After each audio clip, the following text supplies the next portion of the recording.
Today we're going to talk about Trump picking one particular fight and losing and what the rest of us can learn from it. And I've got two interviews. I sit down with Gavin Newsom to discuss California's economy growing as Trump oversees an economic contraction.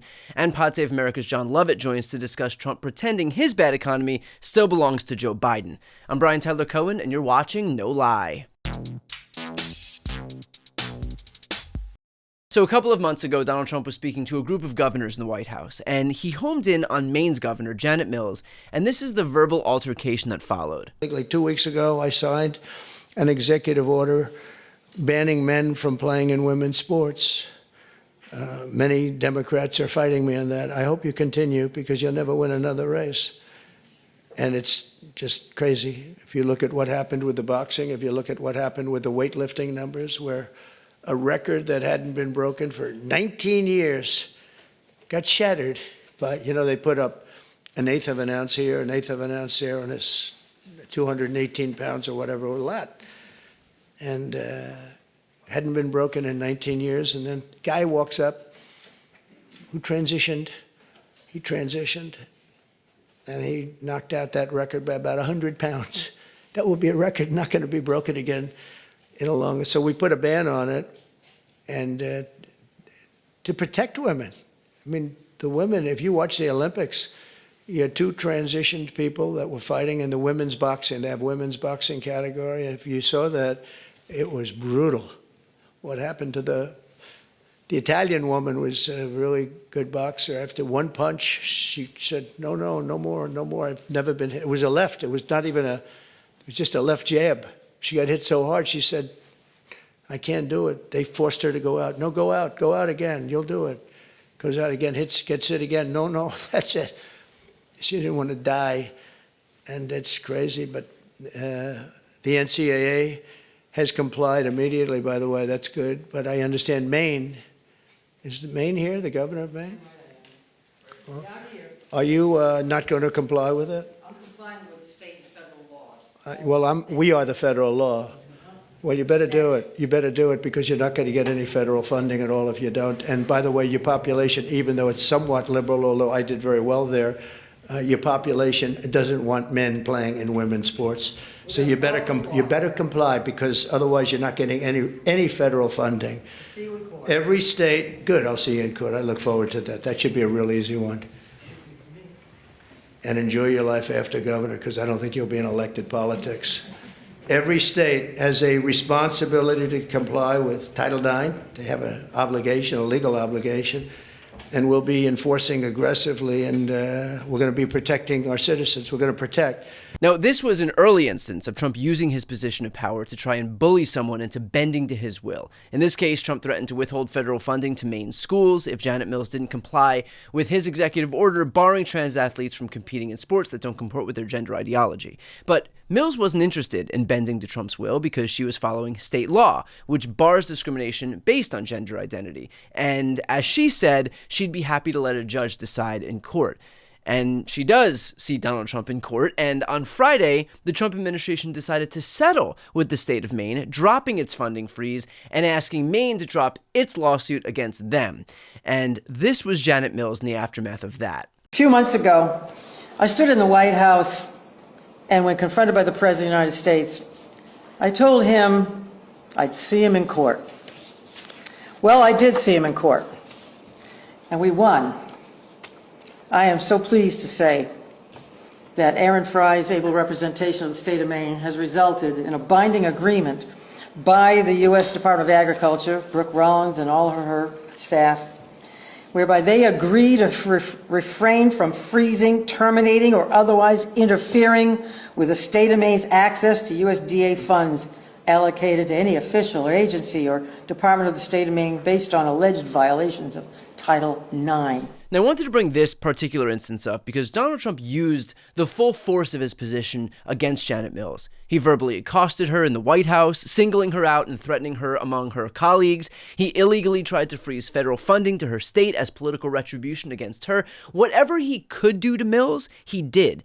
And yet she decided to fight back, and she won. And I think that this is important to highlight because this is the issue of our time. At some point or another, every company, every institution, every CEO, media outlet, law firm, university is going to have to choose. Do you capitulate or do you fight back? And look, I understand the inclination to want to capitulate. Who wants to sign up for a fight against the most powerful person in the world, the President of the United States? But two things here to consider. First, consider the immense damage that you do by capitulating.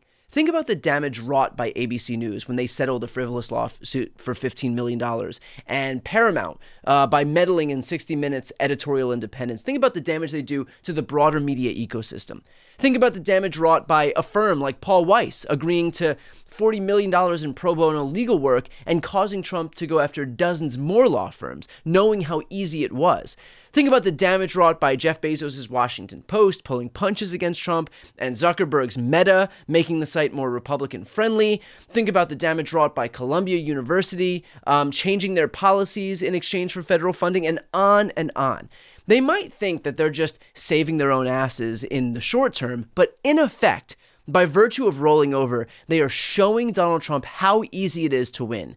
Meaning he goes after the next law firm, the next media outlet, the next university, and he is that much more emboldened when he does it. They're not just protecting themselves, they are making the environment that much easier for Trump to thrive, to weaponize the federal government against them. Their cowardice puts everybody else in danger. And it doesn't need to happen that way because, to my second point, Donald Trump keeps losing. He lost against the Maine governor in court. He lost against Perkins Coie just the other day, the law firm that, unlike Paul Weiss, did opt to fight back against him. He's lost something like 80% of the cases that have challenged him in court. And that does make the Paul Weisses of the world look that much more foolish and that much more cowardly. Because the reality is that if they just stood up and fought back, knowing full well that this was a virtuous fight to take on, they would have likely retained everything that they thought they were losing in the first place, and they would have their dignity. They would have their integrity intact. And every other law firm would be that much safer by virtue of this sense of collective action. So the message here is that Donald Trump will always attack. It's his nature. It's all he knows. But you owe it not just to yourself, but to all of your fellow law firms, your fellow media outlets, your fellow CEOs, your fellow governors, your fellow universities, your fellow Americans to join together in collective action to stand tall side by side and to take on this fight from the White House. Because you will win, and you'll send a message that Donald Trump desperately needs to hear, which is that he isn't the king of this country, no matter how hard he tries to manifest that into reality. Next up are previews of my interviews with Gavin Newsom and John Lovett, but just a quick note, on one video per week, my No Lie with Brian Tyler Cohen podcast, there are sponsors, so here's a quick note from some sponsors, and then previews of my interviews with Gavin Newsom and John Lovett. No Lie is brought to you by Armor Colostrum. Why are elite athletes, business moguls, and high performers using Armor Colostrum? Armor Colostrum is nature's first whole food with over 400 bioactive nutrients working at the cellular level to build lean muscle, accelerate recovery, and fuel performance, all without artificial stimulants or synthetic junk. When you're running a business, training hard, or just want an edge, Armor Colostrum optimizes your body for peak output. So let's talk about one of those instances in particular, metabolism. Armor strengthens your gut barrier to guard against toxins, chemicals, and pollutants that can drive inflammation and slow down metabolism. Armor helps enhance nutrient absorption, stabilize blood sugar levels, and modulate hormones like leptin that ignite your body's fat-burning capacity for your peak metabolic performance.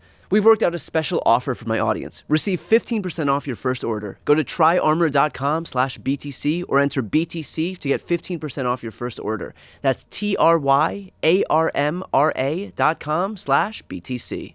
No Lie is brought to you by Uplift Desk. If you work in front of a desk like I do, I often find myself discouraged that I spent yet another day for a long period of time sitting in front of a desk. I seriously thought that this would be a lasting problem until I found Uplift Desk. Uplift Desk is at the forefront of ergonomic solutions, promoting better posture and health through adjustable standing style desks designed to help you live a healthier lifestyle. For example, my favorite is that there is a stand for my monitor so that I have all of the real estate of my desk. A desk really should fit the user, which is why Uplift Desk has a lot of customization options so you can build your perfect workspace. With more than 200,000 configurations, Uplift Desk allows you to tailor your workspace to perfectly suit your style and needs, empowering you to create an environment that inspires productivity and creativity. Their desk configurator lets you build out a complete workstation with storage, seating, wire management, and more. Make this year yours by going to upliftdesk.com/BTC and use our code BTC to get 4 free accessories, free same-day shipping, free returns, and an industry-leading 15-year warranty that covers your entire desk and an extra discount off of your entire order. That's upliftdesk.com/BTC for a special offer, and it's only available at our link. Stand, move, thrive with Uplift Desk. There is also one point of light as far as California is concerned, and that is our population growth. And this idea that really emerged during COVID, that there was a mass exodus of Californians into other states, really became a point of concern, not just for the immediate impacts in the presidential election, but we have a census coming up in a few years. And so can you bring us up to date in terms of what this population increase looks like for California?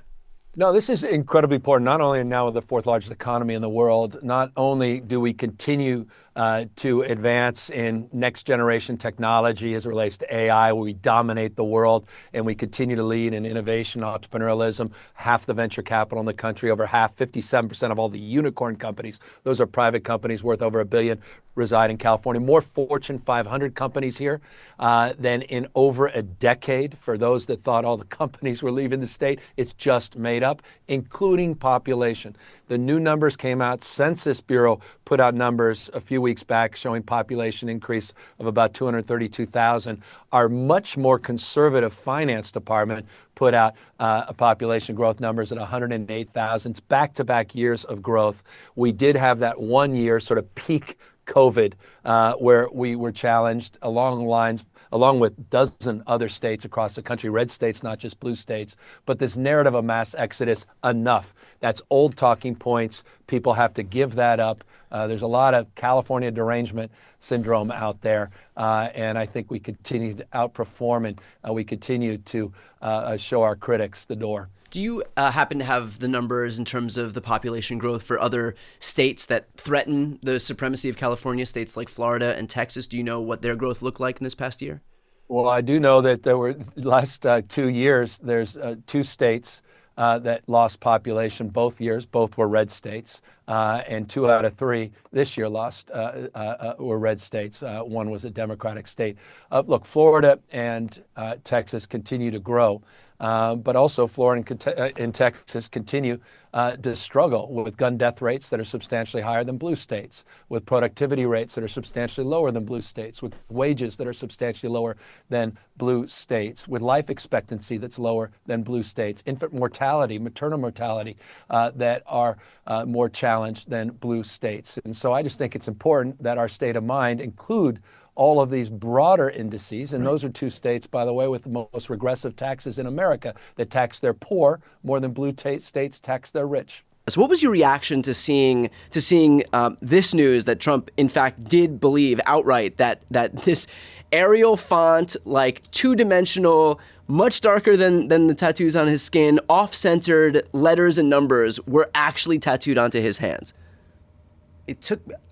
I wanted to believe this was overinterpretation by media that hates him, right? Like, no, he can't be this stupid. Bad. Right, yeah. He can't be this wrong about it. In the same way that, it's not totally clear when Donald Trump says that he won 9-0 at the Supreme Court when he actually lost 9-0 at the Supreme Court. It's unclear whether he is genuinely unaware of the substance of the ruling or he is performing what he thinks is valuable based on what he's heard from Stephen Miller and all the rest. That he knows that the ruling is obviously calling on him to facilitate the release, but sticking with the part of it that is about him being in charge of foreign policy and calling that a win. You just can't tell, right? Is he misinformed or is he misinforming? We just never know with him. That's the fun. But this was so fucking stupid. And he really did insist that it said MS-13. It is the equivalent of going up to Meryl Streep and wondering where her Getty Images tattoo is. It is shocking. We have lost to the dumbest motherfuckers on earth, and that is a dispiriting aspect of our current predicament. What does it say that somebody who has such piss poor judgment that he actually thinks that MS-13 superimposed onto an image with the resolution of Windows 99, of something that you would find in Microsoft Paint, right? What does it say that that guy with that judgment is the one that's sitting across from people like Vladimir Putin negotiating on America's behalf?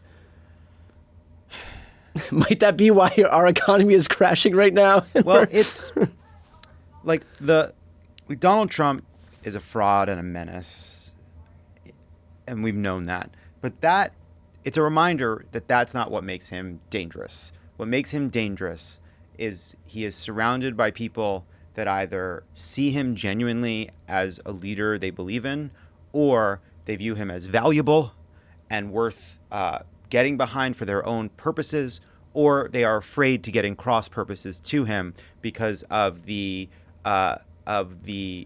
command he has over a segment of the population that fucking loves him.